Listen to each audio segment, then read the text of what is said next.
Festival de Cannes 2018, le geste fort de Cate Blanchett sur le tapis rouge. Au Festival de Cannes, il est tout autant question de mode que de cinéma. Et pour l'ouverture de cette 71e édition, dont elle est la présidente, Cate Blanchett a fait très fort.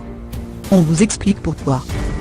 Briller chaque soir pendant 11 jours, voilà l'un des défis qu'a accepté Cate Blanchett pour ce 71e Festival de Cannes.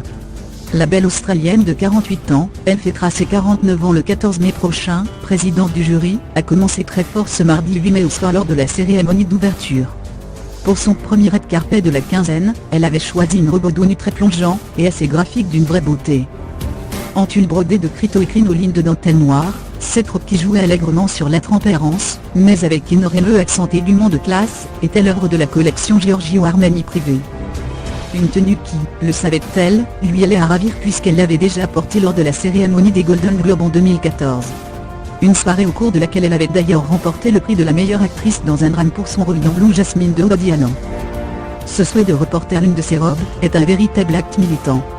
Comme le précise la maison Giorgio Armani, elle en appelle ainsi à un consumer accent aigurisme plus responsable, ainsi qu'à un monde où les vêtements ne seraient pas si vite jetés. Une démarche assez unique quand on sait que la nouveauté est un des maîtres mots de toute cérémonie. L'un des membres du jury de cette année, Léa Seydoux, avait d'ailleurs expliqué il y a quelques jours qu'elle multipliait les essayages chez Louis Vuitton dont elle était l'égérie.